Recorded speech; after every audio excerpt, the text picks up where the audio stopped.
Road side காளான் எப்படி பண்ணலாங்கிறத பார்க்கலாம். அதுக்கு முதல்ல ஒரு பவுலில் நறுக்க வச்ச முட்டைக்கோஸ் ஒரு 200 கிராம் எடுத்துக்கலாம். அதுக்கப்புறம் காளான் ஒரு 400 கிராம் எடுத்து அதை கட் பண்ணி இந்த முட்டைக்கோஸ் கூட ஆட் பண்ணிக்கலாம். 1 ஸ்பூன் அரிசி மாவு அது கூட ஆட் பண்ணிக்கலாம். இஞ்சி பூண்டு பேஸ்ட் ஆட் பண்ணிக்கோங்க. மிளகாய் தூள் 2 ஸ்பூன் ஆட் பண்ணிக்கோங்க. மல்லித்தூள் 1 ஸ்பூன் ஆட் பண்ணிக்கோங்க. இப்போது கரம் மசாலா தூள் 1 ஸ்பூன் ஆட் பண்ணிக்கலாம். உப்பு தேவையான அளவு ஆட் பண்ணிக்கோங்க. கார்ன்ஃப்ளவர் மாவு 1 முதல் 2 ஸ்பூன் வரைக்கும் நம்ம ஆட் பண்ணிக்கலாம். அப்போ தான் நமக்கு அந்த கொழகொழப்பு தன்மை கிடைக்கும். எல்லாத்தையும் இந்த கலவையை நல்லா மிக்ஸ் பண்ணி வச்சுக்கோங்க. இப்போ ஒரு வடை சட்டியில் எண்ணெய் நல்லா சூடானதோ அந்த கலவையை நல்லா வடை போல் தட்டி ஒன்றா போட்டு 2 பக்கமும் நல்லா பொரிஞ்சு வர வந்து நல்ல பொறுன்னு இருக்கும் இல்லையா, அந்த டைமில் நம்ம இதை எடுத்து அதை ஆற வச்சு அதை நல்ல சின்ன சின்ன பீசஸாக பிச்சு வச்சுக்கணும். அப்போ தான் அந்த ரோட் சைட் காளான் நம்ம சாப்பிட்றோம் இல்லையா, அதுக்கு அந்த டேஸ்ட் அது அப்போ தான் வந்து கொடுக்கும். பாருங்கள் இவ்வளோ நல்லா பொரிஞ்சு வந்திருக்குன்ட்டு. இதே மாதிரி நம்ம வச்சுருக்க கலவை எல்லாத்தையும் இதே மாதிரி பொரிச்சு எடுத்துக்கோங்க.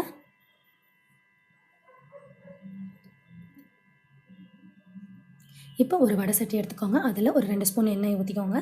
அந்த எண்ணெய் நல்லா காஞ்சோன்னா 2 பெரிய வெங்காயத்தை நல்லா நறுக்கி வச்சதை அதை நல்லா அந்த எண்ணெயில் பொரியட்டும்.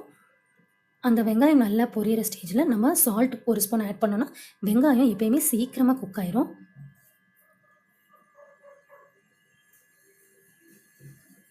இப்போ அந்த வெங்காயத்தை கூட நம்ம ஒரு 10 கருவேப்பிலை இலைகளை போடுறோம் வாசனைக்காக.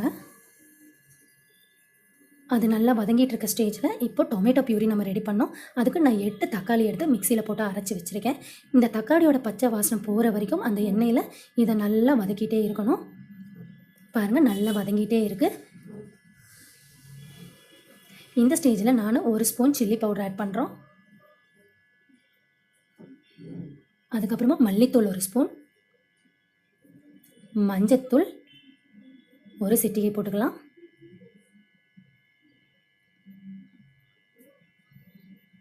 கரம் மசாலா தூள் 1 ஸ்பூன். இது எல்லாத்தையுமே நல்லா கலந்து விடுங்க.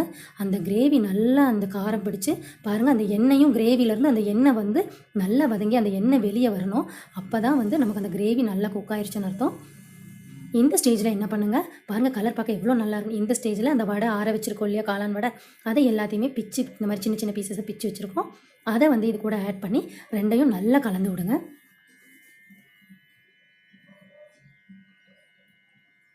பாருங்கள் பார்க்குறக்கே எவ்வளோ நல்லா இருக்குன்ட்டு. அந்த கிரேவியும் அந்த காளானும் சேரும்போது அவ்வளோ நல்லா இருக்குது. இப்போ நம்ம இதை கார்னிஷிங் பண்ணறதுக்காக நம்ம கொத்தமல்லி இலையை அதில் தூவி விட்டுக்கலாம். ஃப்ரெண்ட்ஸ், இனிமேல் நம்ம வந்து வெளியே போய் சாப்பிட்ணுங்கிறது கிடையவே கிடையாது. வீட்லேயே நம்ம குடும்பத்தில் இருக்கிறவங்களுக்கும் குழந்தைங்களுக்கும் திடீர்னு வர்ற கெஸ்ட்டுக்கு கூட நம்ம வீட்லேயே ப்ரிப்பேர் பண்ணி கொடுக்கலாம். நம்ம கடைக்கு போகணுன்ற அவசியமே கிடையாது.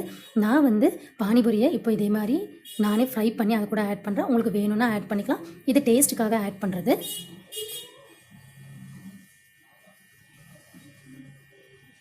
இப்போ கார்னிஷிங்காக கொத்தமல்லி இலைகளையும் அதுக்கப்புறமா வெங்காயம் பொடிசாக கட் பண்ணி வச்சுருக்கிறதையும் அது கூட நம்ம ஆட் பண்ணுறோம். பாருங்கள் பார்க்க எவ்வளோ நல்லா இருக்குது. அந்த கலர் க்ரீன் ரெட் பார்க்கவே எவ்வளோ நல்லா இருக்குன்ட்டு.